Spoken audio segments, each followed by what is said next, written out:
Well, let's move on to the day's top talkers, folks. The former pitchman for Subway sandwiches is expected to plead guilty to child porn charges.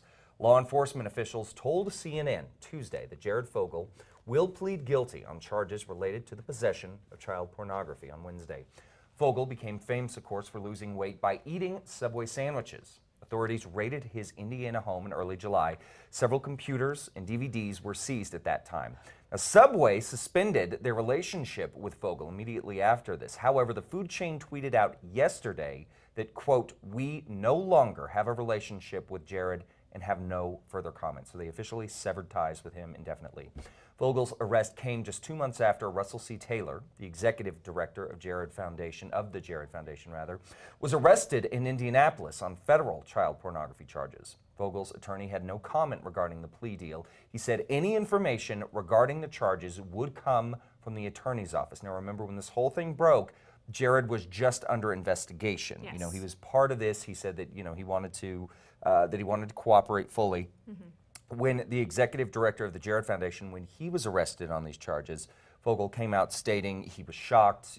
They immediately severed ties with him as well. Yeah. And then just a couple of months later, Fogle comes under the investigation. So now the fact that he has pleaded guilty to these charges in exchange for a plea deal, you know, it completely floored me, as it did, I think, so many people. Yeah, you know. I agree. So it's, you know, very, very sad news. And of course, we'll keep you posted on what happens with that plea deal. Absolutely. Well, switching gears, one police station in Washington is on a safety mission.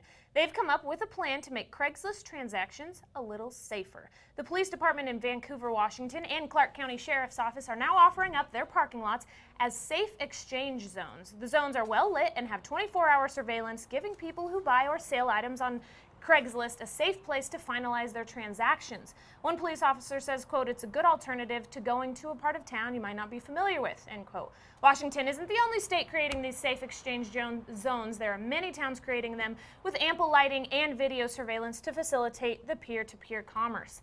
No word yet on if New Mexico plans on designating any safe exchange zones here. So in Washington, there's 5 parking lots and 24-hour surveillance, but it's also somebody is there 24 hours of the day, so there's people coming and going all the time. You're not allowed to exchange guns, buy guns, and they won't help with the actual exchange, but at least, you know, it's well lit. There is Exactly, surveillance. there's surveillance, I think, And is that's the most one important. of, I want one here because when we were looking for furniture, and my dad was like, "We'll go on Craigslist," and I was like, I don't feel comfortable buying things on Craigslist because there was one time, and then I showed up to a person's house. It was fine. It wasn't like sketchy or anything, but still, I get a little bit nervous. It so can be. I mean, there have I been like stories this, and I of hope this. we get one in New Mexico, Absolutely. a safe exchange zone. So Yeah. I think somebody it's get on very it. smart. I think it's very smart. It could be something, you know, and again, there are lots of different business opportunities there, or opportunities, you know, for public service to step in, you know, maybe Bernalillo County Sheriff's Department or something, to designate areas like that already have the video surveillance in place, to just utilize it. Just say that this is a safe zone, make it known to both There's parties that it surveillance is a safe everywhere. zone. Exactly. Yeah. I think it's a brilliant idea. I like it. Another brilliant idea, pumpkin spice lattes. And it is almost time for them, folks. But Starbucks says that they have made some changes to the popular drink. Get ready, guys. Yep, get ready. Starbucks is changing the recipe of its very popular pumpkin spice latte. It is adding real pumpkin. They're actually doing a solid on this one, guys. When the PSL debuts this year, it will have real pumpkin and no caramel coloring. The change follows customers' demands for more wholesome ingredients. The nutrition facts will stay largely the same, which is also a good thing. There is still no word, however, when that latte will be available. Last year, it hit on September 2nd, so People it is count right down around the the corner. day. They do. It is a huge People love the pumpkin thing. spice latte. They do. They you know, and I'm not. I take my coffee pretty straight, you know, just a regular cup of Joe. But I definitely enjoy getting, you know, the pumpkin spice in it. You'll get the different flavors, and it just, you know, it signifies fall coming, which is one of my favorite times of year. So, but this year, you know, them doing the real pumpkin, because sometimes that flavoring can leave a weird aftertaste. Yeah. Just a slightly weird aftertaste. So going with the real ingredients should make it a lot better. I know, a little bit healthier. Yep. A little And healthier. There's a lot. I mean, there's a lot of companies that are moving from wholesome ingredients, which is an exciting thing to see. Finally. Yeah. But So I'm excited to see. I got to do just for the fact to say, yep, tried it. I can compare and contrast, make a solid decision. hold my finger to my chin. Good. All right. That's how you know it's a solid decision. All right, well, this is a really cool story. A young girl from Texas had one birthday wish to get a lot of money just so she could give it all away. Wow. Addison Bryan was born with a rare bone disorder in her legs, and now she's walking and running and determined to help other kids at the hospital that got her back on her feet.